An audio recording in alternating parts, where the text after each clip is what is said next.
Hello, my name is Brenton Dillon. I'm Managing Partner of Dillon Solicitors, and today I'm going to discuss the benefits and other aspects of mediation.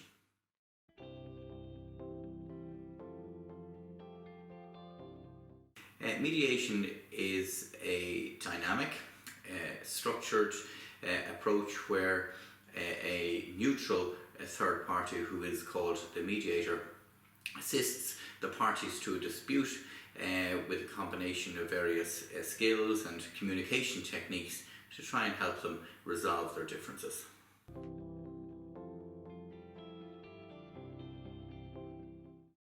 Well, I suppose the benefits are many in so far as by entering into mediation, the parties take control of the process, so it is they that decide what the outcome is. It has significant cost savings. It is significantly cheaper than going to court, and of course if parties go to court and one of them is successful, there may well be an appeal, and that adds further to the cost. So all of that is eliminated through a mediation process, and mediation, and particularly in the case of a family law situation, would hopefully help the parties work together into the future.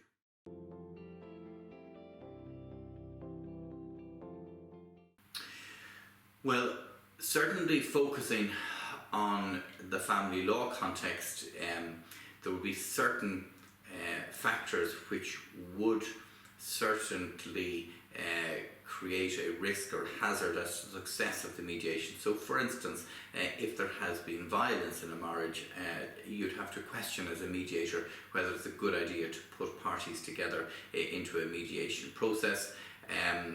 Similarly, if one of the parties is particularly angry about a situation, that can be a block and an obstruction to a successful process.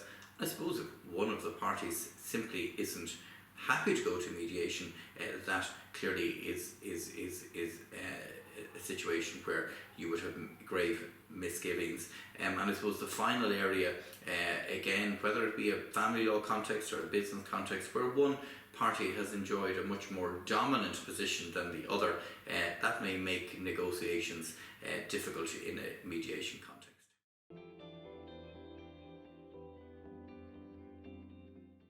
So there are various sources. The Mediators Institute of Ireland has a list of accredited mediators, and we are on that list. And in the family law context, the Dublin Solicitors Bar Association have a list of mediators, a group of us trained through a UK process called Resolution, and they have a list of qualified and suitable family law mediators.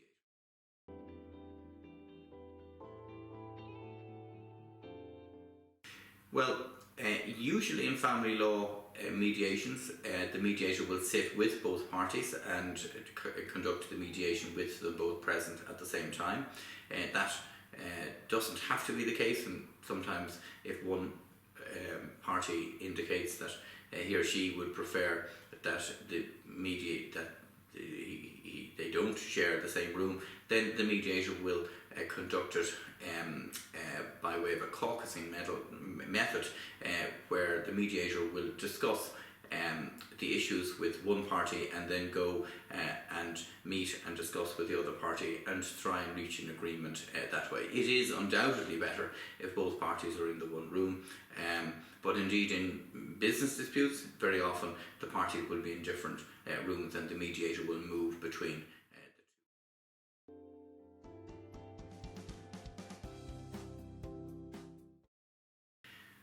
Well, I think that the most important thing, first of all, about mediation is confidentiality. So from a mediator's point of view, he or she has to preserve absolute confidentiality in relation to what the parties say to them, and the parties have to be confident and must trust the mediator that they can say anything to the mediator and it will not be disclosed to the other side without that party's consent.